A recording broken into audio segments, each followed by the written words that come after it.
An overworked waitress collapses after a brutal shift, only to wake up in the vampire king's bed with a blood-red ring on her finger. The ring has bound them by an ancient vow, making her the key to his throne and the target of his deadliest enemies. Now she must uncover why she was chosen, while the king insists he'll protect what is his, even if she refuses to belong to anyone. Some stories don't begin with destiny. They begin with an ordinary person who's simply too tired to keep standing, and a stranger who refuses to let them fall. Mara's shoes were still damp from spilled soda. Her apron smelled like fried onions, and the neon sign outside the diner buzzed like an angry insect that wouldn't die. She had been smiling on purpose for hours, smiling at rude customers, smiling at a manager who acted like her exhaustion was a personal weakness, smiling even as her hands shook when she counted tips that never seemed to add up to rent.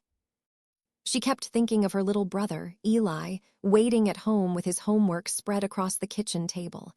He tried so hard not to complain when the lights flickered or when dinner was just toast and a banana. Every time Mara promised him, "It'll get better," she meant it like a prayer. But that night, her body stopped listening to promises. A final table waved her over. Her vision pinched tight around the edges, turning the diner into a tunnel of sound. Clinking silverware, laughter, the coffee machine hissing like steam from a train. She carried a tray of dishes past the window and caught her own reflection in the glass. Pale face, tired eyes, a smile that didn't reach anywhere real. Then the floor tilted. Mara reached for the counter, but her fingers slid off the laminated surface as if it was coated in ice.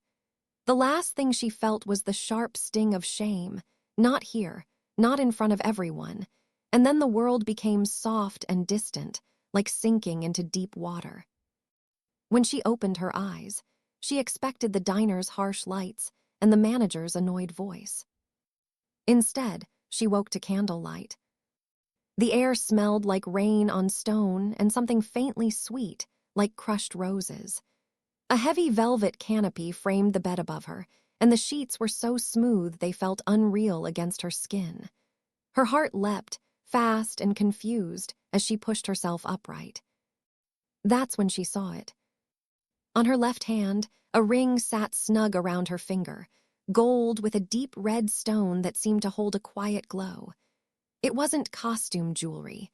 It looked ancient, like it belonged in a museum or on a throne. For a moment, Mara just stared, her breath catching in her throat as if the ring had stolen it. "No," she whispered, trying to pull it off. It didn't budge. Panic climbed her ribs. She swung her legs over the side of the bed, but the floor beneath her feet was cold stone, and the room was far too large for comfort. Tall windows rose like dark mirrors. Tapestries hung along the walls, old scenes of forests and moons and figures with pale faces who didn't look fully human. "Where am I?" she thought. "How did I get here?" A soft sound came from the shadows near the doorway. Someone shifting, not hiding exactly, but waiting. Mara froze. A man stepped into the candlelight, and the air seemed to change with him. He was tall, impossibly pale, with long, silver-blonde hair that fell loosely around his shoulders. His clothes were dark and formal, the fabric rich and quiet, like he didn't need to prove he was powerful. His eyes, strangely calm, painfully sharp, rested on her with an expression that didn't match the fear tightening in her chest. He looked worried. Not hungry, not cruel, just intensely focused, like he'd been listening for her breathing. "You're awake," he said, voice low and steady as if he'd been careful with it. "Thank the stars." Mara's throat tightened. She pushed back on the bed until her shoulders met the headboard. "Who are you? Where is this? Why am I wearing?" She lifted her hand, the red stone catching the candlelight like a held ember. "Your ring." The man's gaze dropped to the ring, and something like regret crossed his face so quickly she almost missed it. "My name is King Alaric," he said, "and I did not bring you here to harm you." "King." The word slammed into her, absurd and terrifying at once. Mara's mind scrambled for logic, for a normal explanation, but the room felt older than logic. The silence felt trained, like it belonged to a place that had watched centuries pass without blinking. She forced herself to speak. Kings don't kidnap waitresses. Alaric didn't flinch at her accusation. If anything, his shoulders eased slightly, as if her anger was proof she was still herself. "You collapsed outside my gate," he said. "You were alone, no coat, no ride, no one following you." "That's impossible," Mara snapped, though she didn't know what was impossible anymore. "I was at work. Her voice cracked. "I was just trying to make it through the shift." "I know," he said, and the quiet certainty in his tone made her skin prickle. "I saw the way you held yourself together until you couldn't." Mara blinked. "You don't know me." Alaric took one step closer, then stopped as if he could sense the exact distance she needed to breathe. "I know the look of someone who has been brave for too long," he said, "and I know what hunts the exhausted." Mara's hand tightened into a fist around the ring. "Hunts." He exhaled slowly, as if choosing honesty over comfort. "I am what your stories call a vampire," he said, not proudly, almost like it pained him to say it. "But I am also bound by laws you have never heard of. Tonight, those laws dragged you into my world." Mara's pulse roared in her ears. Vampires weren't real. They were movies and Halloween masks and internet jokes. But the air felt too cold, the walls too old, the man in front of her too controlled to be a prank. Her voice trembled. "You're saying this is real." Alaric's eyes softened. "Yes." A tremor ran through Mara's hand as she tried again to remove the ring, twisting it until her finger turned pale. Still nothing. The stone seemed warmer now, as if it recognized her panic. "Take it off," she demanded. "Now." Alaric's jaw tightened, not with anger but with something heavier. "I can't," he said quietly. "Not yet." Mara stared at him, breath shallow. "Not yet? What do you mean not yet?" He glanced toward the windows, where the night pressed thick and silent against the glass. "That ring is older than my crown," he said. "It binds the wearer to my protection and binds me to their safety. I placed it on you because you were fading, and because someone else was already reaching for you." Mara's skin went cold. "Someone else?" Alaric nodded once. "There are forces in my court who believe kindness is weakness," he said. "They would rather break a person than help them, and tonight they noticed you." Mara swallowed hard, trying to hold on to anger because it was easier than fear. "Why would anyone in your court care about me? I'm nobody." Alaric looked at her then, really looked, as if the word nobody offended him more than any insult could. "You are not nobody," he said, voice suddenly edged with something raw. "You carried love on an empty stomach. You kept your brother safe with hands that were shaking. You smiled so he wouldn't feel the cracks in your life." Mara's eyes stung. She hadn't told him about Eli. She hadn't told anyone here anything. Her voice came out smaller. "How do you know about my brother?" The candles flickered, all at once, as if a cold breath swept through the room. The ring on Mara's finger pulsed with warmth, one slow beat, like a heartbeat that wasn't hers. From somewhere deep in the castle, a heavy bell sounded once, then again, closer, urgent. Alaric's head lifted sharply. His calm cracked for the first time, replaced by alert focus. "They're here," he said under his breath. Mara's stomach dropped. "Who's here?" Before he could answer, the door behind him swung open without anyone touching it. The rush of air carried the scent of iron rain and distant thunder, and a voice echoed from the hallway, cold, formal, and full of accusation.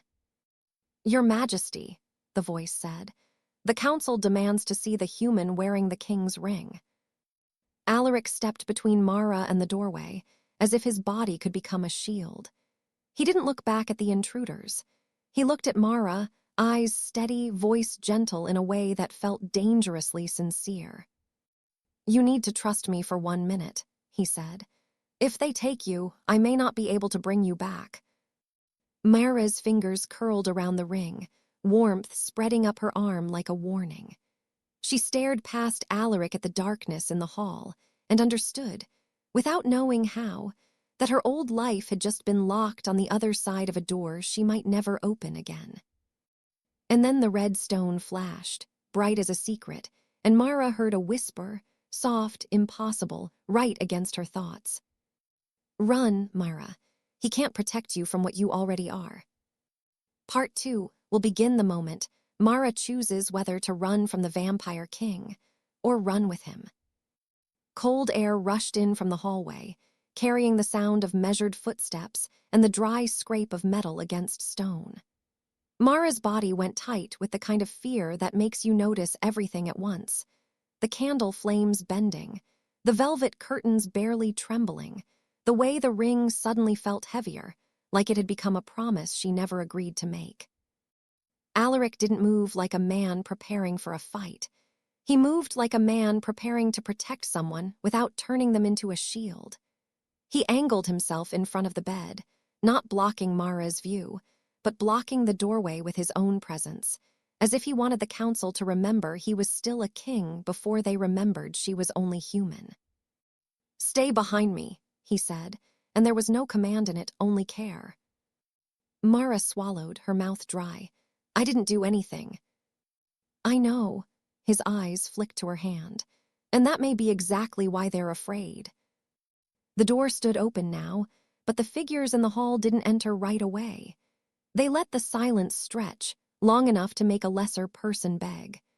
Mara felt her old life rise in her chest, customers snapping fingers, supervisors sighing like she was an inconvenience, the constant pressure to apologize for existing.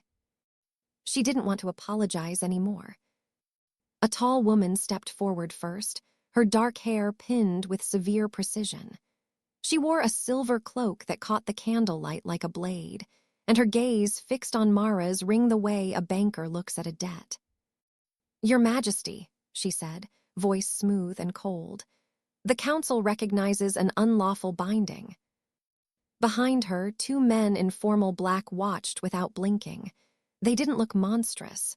They looked civilized. That was what made them more frightening, cruelty that didn't need to raise its voice. Alaric's tone stayed even. "Nothing about this is unlawful." The woman's eyes narrowed. "A human cannot be bound to the crown without petition, witness, and consent." Mara's stomach turned. "Consent," she repeated, the word sharp. "Nobody asked me anything." Alaric's shoulders stiffened as if the accusation struck him where armor couldn't help. For a fraction of a second, he looked older than the candles, tired in a way that had nothing to do with sleep. "You're right," he said softly, and the honesty in it startled Mara more than any denial would have.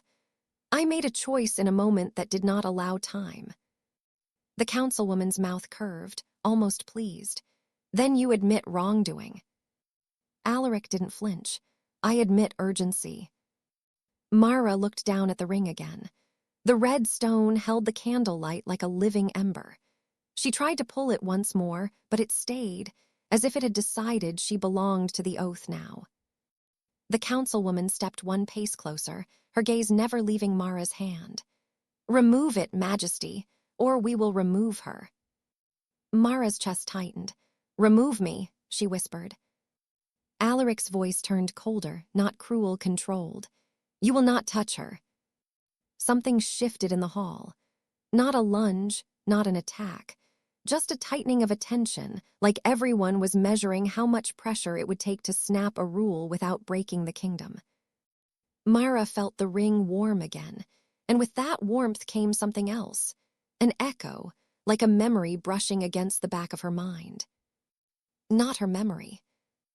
A stone chamber. A boy, Alaric, younger, pale, kneeling before a throne he didn't want. Voices around him, chanting laws with no mercy in them. A crown waiting like a collar. And a single thought clear as a bell. "If I accept this, I can change what they do to the powerless." Mara blinked hard, breath-catching. The vision vanished as quickly as it came, leaving her trembling. Alaric glanced at her, and in his eyes she saw it. He knew she felt something. The bond wasn't just a ring, it was a bridge.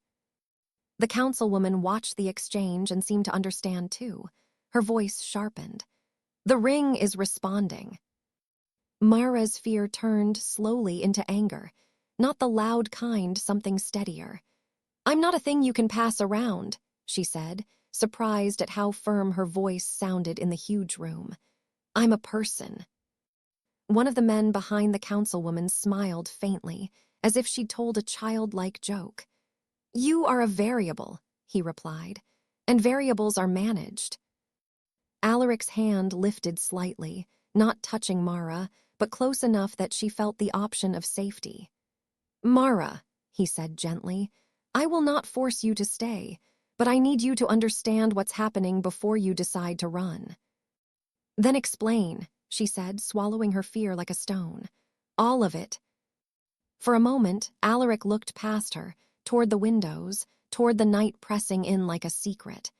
When he spoke, his words carried a quiet weight, as if he hated this truth. "This castle is not in your city," he said. "Not exactly. It sits beside it, folded into the dark places your world refuses to see. You collapsed near the boundary at my gate." Mara's hands shook. "That doesn't make sense." "It doesn't have to," the councilwoman cut in. "It only has to be useful." Alaric's gaze hardened at her interruption. "Enough. You want petition and witness. Then we will do it properly." He turned slightly, addressing the hall without raising his voice. "Summon the court scribe. Open the hall of oaths." The councilwoman's eyes widened a fraction. "You would call an oath hall session for a human." "I would call it for a soul in my care," Alaric said. "That is what a crown is for." The air in the doorway chilled, not with weather but with disapproval. "You grow sentimental, Majesty," the councilwoman murmured. "Sentiment ends dynasties." Alaric's reply was calm, almost sad. "No, the lack of it does." Mara's throat tightened. In her life, powerful people didn't say things like that. They didn't even think them. And yet here was a man who looked like every nightmare story, speaking like someone who had once been powerless and never forgot it. Still, the whisper from before slid under her thoughts again, faint but insistent. "Run, Mara. He can't protect you from what you already are." She looked down at the ring. "What am I?" she asked quietly. The councilwoman's gaze flicked up, sharp as a hook. "She doesn't know," she said, and there was something close to hunger in her interest, hunger for control, for leverage. "How charming." Alaric's jaw tightened. "Don't speak of her like she's an experiment." Mara stepped forward before she could stop herself. The movement made the council's attention snap to her like a net. Her heart hammered, but she held her hand up anyway, the ring glinting. "Tell me," she said to Alaric, "if you brought me here to save me, then tell me what they think I am." Alaric hesitated, and that hesitation hurt more than any harsh answer would have. He looked at Mara like he was choosing between truths that could both wound her. "I didn't know," he admitted at last. "Not until the ring held." The councilwoman's lips pressed thin. "Then you bound yourself blindly, reckless." Alaric's voice softened again, and in that softness was the real confession. "I saw you fading. I made a choice I could live with." Mara stared at him, trying to understand a world where a king would risk criticism, risk rebellion, for a stranger who smelled like fries and cheap detergent. "And now?" Mara asked. "Now," Alaric said, "they will claim you are a threat or a tool. They will try to take your choices away before you even know you have them." The councilwoman tilted her head. "Because you do have them," she said, and her tone turned deceptively reasonable. "Human, listen carefully. That ring is a crown relic. If it chose you, then something in your blood or your spirit matches an old line we do not welcome." Mara's skin prickled. "Old line." The man with the faint smile spoke again, voice smooth. There was once a kind of human our world called a dawn-bearer, not a warrior, not a monster, a person whose presence disrupts certain bindings, certain necessities. Mara heard it and felt sick at the word necessities, the way it disguised whatever ugliness they meant. Alaric's eyes flashed. Say what you mean. The man's smile vanished. A dawn-bearer can weaken the hunger of our kind. They can soften the madness that comes with age. They can. Mara's ring flared warm, and suddenly the room tilted inside her mind. She saw another memory, sharper this time, Alaric alone in a long corridor, his hand pressed to his chest, breathing through something that looked like pain. Not a dramatic collapse, not violence, just the quiet suffering of someone who would never allow anyone to see him break. Then she saw him straighten, mask his face, and walk into a council meeting with perfect control. The image dissolved, leaving a single, aching understanding in Mara's bones. He wasn't dangerous because he was a vampire. He was dangerous because he cared in a world that punished caring. Mara's eyes filled, and she hated that tears came now when she needed to be smart. "So you're saying I could help," she whispered. The councilwoman's gaze sharpened. "We're saying you could be used." Alaric stepped closer, his voice low enough that it felt like a promise meant only for her. "No one will use you while I breathe," he said. Mara let out a shaky laugh that held no humor. "Do you hear yourself? This is insane. I'm a waitress. I can barely keep my life together. I don't belong in." She gestured helplessly at the stone walls, the velvet, the ancient air. "This." Alaric's expression softened, and for the first time his authority fell away, revealing something painfully human underneath. "You belong anywhere your courage shows up," he said, "and it's already here." The councilwoman raised her voice. "Majesty, we will not allow an unvetted human to remain free within the castle. She will be escorted to the Moon Tower under guard until the council completes its assessment." Mara's stomach dropped. Moon Tower. Alaric's eyes went cold. "That is a prison dressed as protection." "It is a precaution," the councilwoman snapped. "If you refuse, we will convene a vote on your fitness to rule." A silence hit the room like a closed fist. Mara looked at Allaric and saw the trap. If he fought, they'd call him unstable. If he surrendered her, they'd call it lawful. Either way, someone lost their freedom. In Mara's old life, she'd learned that lawful didn't always mean right. She took a slow breath. She thought of Eli at the kitchen table, pretending not to be scared of the dark.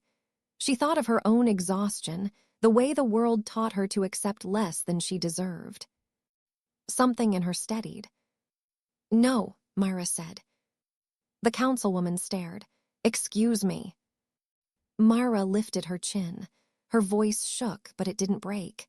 "You're not putting me in a tower, and you're not going to use me as a weapon against him."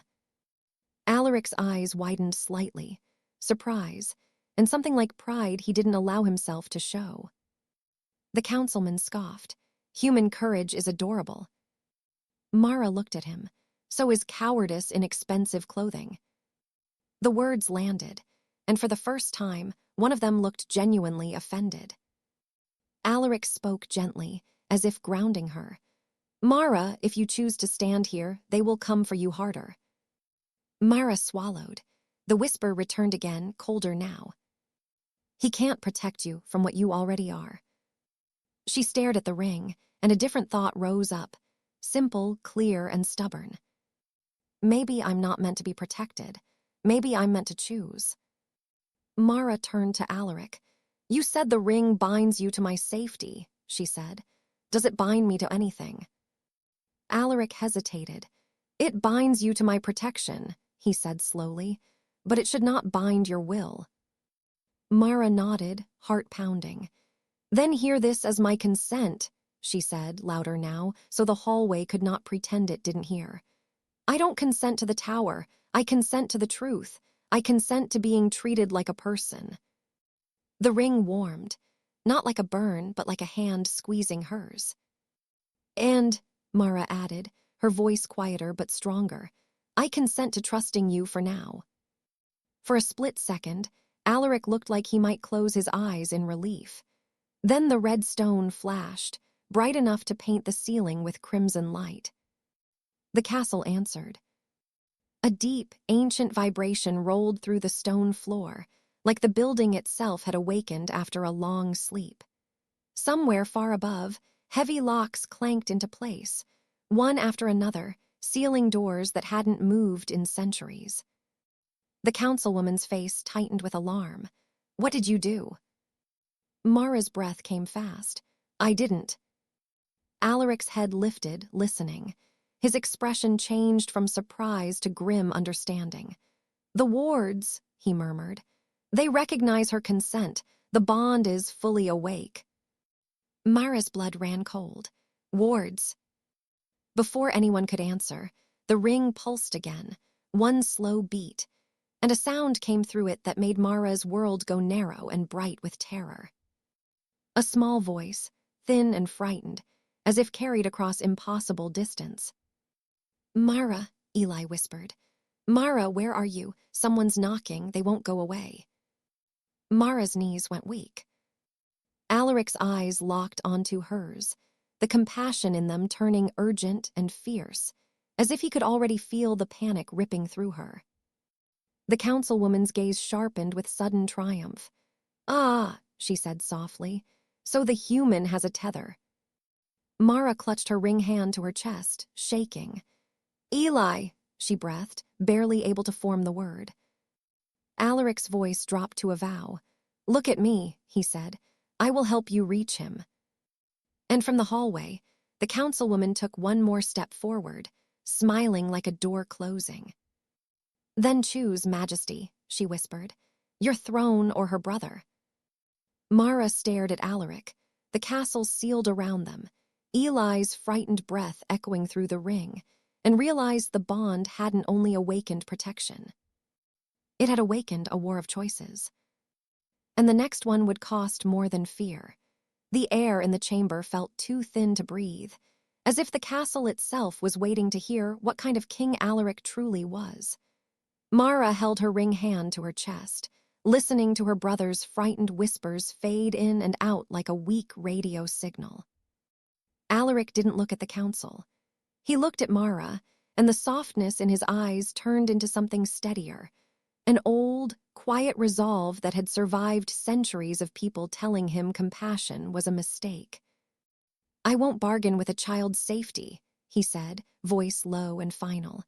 Not for my throne, not for your approval. The councilwoman's smile didn't drop. It only sharpened. How noble, she murmured, and how convenient. You choose the human bloodline over your own laws, the court will remember. Let them, Alaric replied. Mara's stomach twisted. The words should have comforted her, but all she could think was, if he loses everything because of me, how is that kindness? How is that fair? She forced herself to speak, even though her throat ached. Eli is alone, she said. We need to go now. Alaric nodded once. Then, without raising his voice, he said to the hall, all of you step back. No one moved. The councilwoman's eyes glittered with satisfaction, like she'd been waiting for this moment for years. You don't give orders to the council in the oath wing, she said.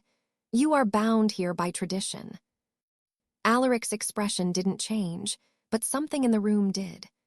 The candles bent low as if a wind passed through them, and Mara felt the ring pulse, warm, responsive, awake. I am bound, Alaric agreed, but she is not. The councilwoman's gaze snapped to Mara. Then we will bind her.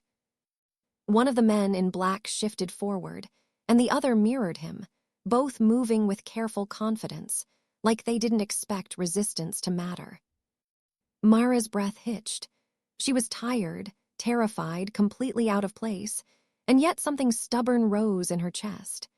The same stubbornness that made her work double shifts, that made her walk home in the cold so Eli could keep his bus pass. I'm not a variable, she said, her voice shaking but clear. I'm not your tool.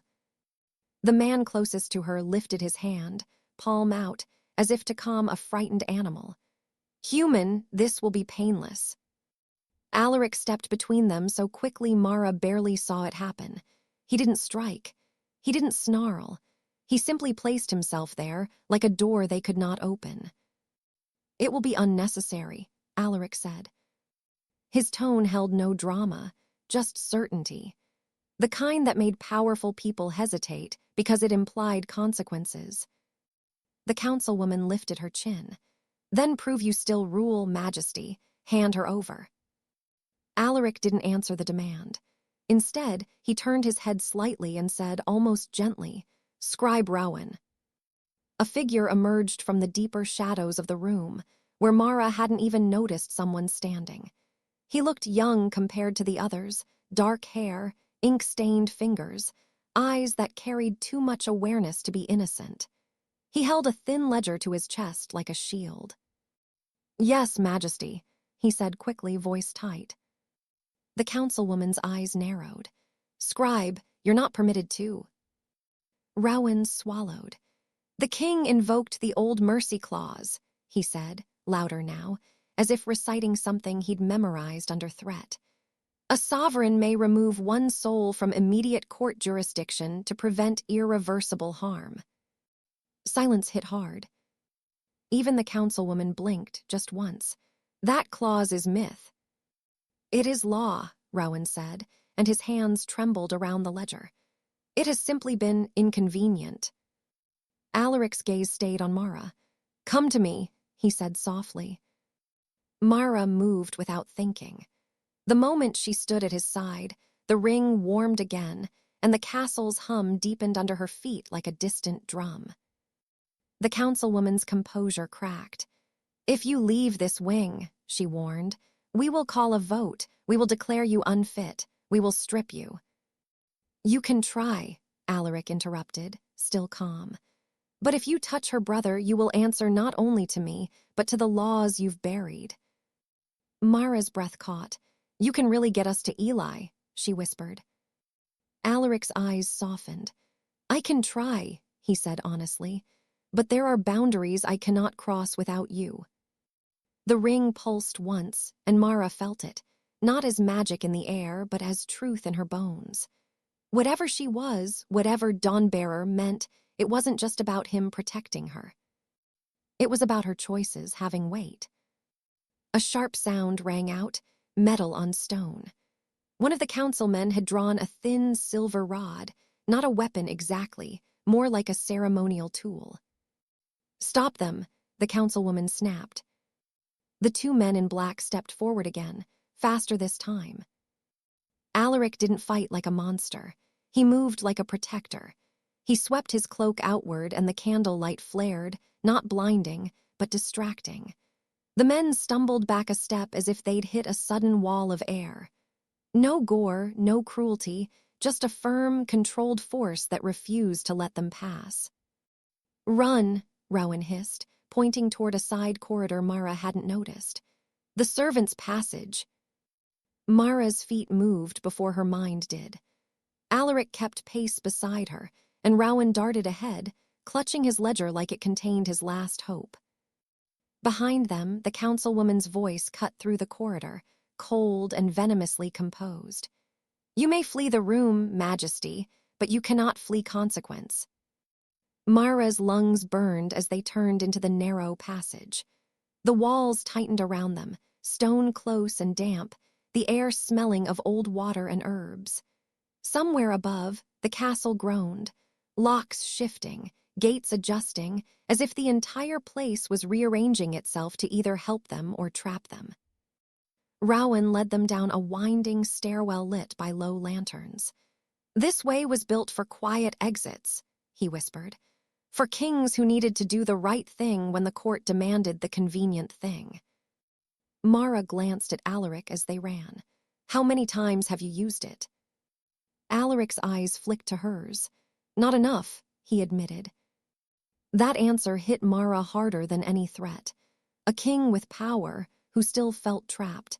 It made her chest ache in a way she didn't expect. They reached a heavy door banded with iron. Rowan pressed his palm to a carved symbol and spoke under his breath. The symbol glowed faintly, then dimmed, and the door clicked open.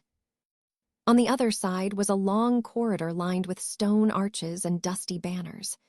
The air was colder here, and the sound of their footsteps seemed too loud, too exposed. Mara rubbed her thumb against the ring's red stone. "Eli," she whispered, trying to reach him again through whatever connection had opened. "Eli, it's me." For a moment, there was nothing. Then faint and trembling, "Mara, where are you?" The knocking stopped, but there's someone here. Her heart seized. Someone. "A lady," Eli whispered. "She's nice. She says she knows you. She says you're sick and you asked her to check on me." Mara's stomach dropped into ice. "The councilwoman." Mara looked at Alaric, terror rushing into anger. "They're at my apartment." Alaric's face tightened with something close to guilt. "They can move through human streets more easily than I can," he said. "The court keeps emissaries, ones who blend." Rowan swore under his breath, then immediately looked terrified that he had. "If they have the boy," he whispered, "they have leverage." Mara squeezed the ring until her knuckles hurt. "Eli," she said, forcing calm into her voice, "listen to me. Don't open the door for anyone else, not even if they say my name. Do you understand?" "But she's inside," Eli whispered, voice wobbling. "She's sitting at our table. She's smiling. She brought candy." Mara's vision blurred with panic. "Don't eat it," she said quickly. "Please, just go to your room, lock the door, put the dresser in front if you can." Eli's breathing quickened. "Mara, she says I don't have to be scared. She says you made a promise and you broke it." Mara's throat went tight. She didn't know what promise anyone meant, but she knew manipulation when she heard it. She lived with it in smaller forms her whole life.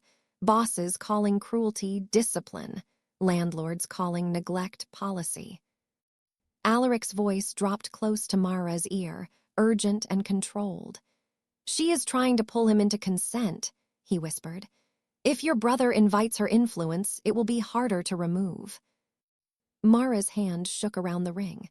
"How do I stop it?" Allaric hesitated as if the next truth was dangerous. "By inviting me," he said. Mara stared at him. "Invite you to my home." "I cannot cross the threshold into human space without permission," he said softly. "Not the way your stories claim, not as a trick, as a law. The boundary respects choice." Mara's heart pounded. "And if I invite you, what happens to me?" Alaric met her gaze, and there was no hunger there, no hidden agenda. Just honesty that looked like a bruise he carried openly. "It makes me accountable to your world," he said.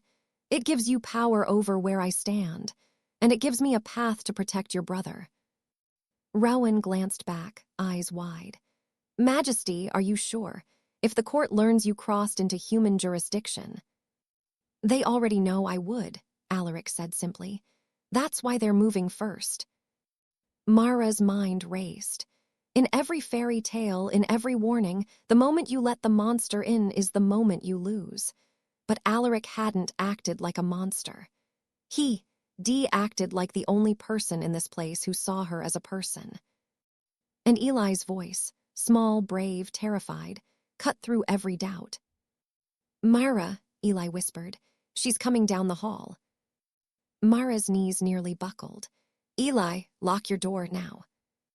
A pause, then the scrape of a lock, the sound of a dresser dragged across the floor. Eli's breathing shook. "Okay, I did it." Mara pressed the ring to her lips like it could carry courage. "You're doing so good," she whispered. "I'm proud of you." Then she looked at Allaric. Her voice broke, but her choice did not. "I invite you," she said, "to my home to help me protect my brother." The ring flared warm, and the corridor lights dimmed as if the castle itself exhaled. A soft, deep vibration rolled through the stone, less like an alarm now, more like a door unlocking somewhere that had been sealed for a long time. Alaric's eyes changed, not turning monstrous, not frightening, but ancient. He lifted his hand slowly, palm open toward the ring, and spoke a phrase in a language Mara didn't know. It sounded like moonlight over water. The air in front of them shimmered. A thin oval of darkness appeared, then widened into a doorway filled with moving shadows, like the night had been folded into a curtain. Mara could smell her apartment through it. Laundry detergent, old wood, the faint sweetness of Eli's cereal. Her heart lurched with relief and terror at the same time. That's my place, she breathed. Rowan's voice trembled. I didn't think it was possible. Alaric's gaze stayed on the portal, jaw tight. It will be unstable, he said. The boundary doesn't like to be forced open. Mara, when we step through, stay close. Whatever you see, do not let them bait you into anger. Mara swallowed hard. Why? Because your anger is powerful now, Alaric said quietly. And the court knows how to turn power into regret. A sound echoed behind them, footsteps in the servant corridor approaching fast. The council wasn't far. Rowan backed away, eyes frantic. Majesty, I can delay them, but only for a moment. Alaric looked at him, and something like gratitude softened his face. You've already risked more than I asked. Rowan forced a shaky smile. I'm tired of writing laws that hurt people, he whispered. Go. Mara stepped toward the portal, her stomach twisting as the air changed temperature around her. It felt like walking toward a storm. She glanced back at Rowan, wanting to say thank you, but there was no time. Alaric placed himself slightly in front of her again, shielding her without making her small. Ready? He asked. No, Mara admitted, voice thin. Then she steadied herself. But I'm going anyway. They stepped through. For a split second, Mara felt weightless, like her fear had been left behind in the stones. Then her feet hit the familiar worn carpet of her apartment hallway. The lighting was dim, the air stale with old heat, and the world suddenly felt too normal to hold what was happening. At the end of the hall was her door, slightly ajar. Mara's heart slammed. She moved toward it, silent, every sense sharpened. From inside, a voice floated out, gentle, polite, almost warm. Eli, the woman said sweetly, your sister made a very serious promise. She belongs to us now, and if she doesn't come back willingly, we will take what she loves most. Mara's blood went cold. Alaric's hand hovered near Mara's shoulder, not touching, offering steadiness without control. His voice was barely a breath. Remember, he murmured, she wants you to break. Mara stared at the crack in the door and listened to the calm cruelty behind it. She thought of every time she'd been told she was powerless, every time she'd been forced to smile while swallowing pain. Not this time. Mara pushed the door open and froze. Because the councilwoman wasn't alone at Mara's kitchen table. Sitting beside her, small shoulders hunched, eyes wide with fear, was Eli. And on his wrist was a thin band of silver that hadn't been there before, faintly glowing like a leash disguised as jewelry. Eli looked up, saw Mara, and whispered, voice shaking with relief and shame, I'm sorry. She said it would keep you safe. The councilwoman turned, smiling like she'd been waiting for applause. Her gaze flicked from Mara to Alaric, and her tone turned soft as poison. Welcome to human ground, Majesty, she said. Now let's see how gentle you are when the invitation becomes a cage. Mara took one step forward, the ring burning warm as if warning her, and realized with sick clarity that saving Eli might require a choice she never wanted to face. Because the silver band on Eli's wrist wasn't just holding him. It was calling something through him,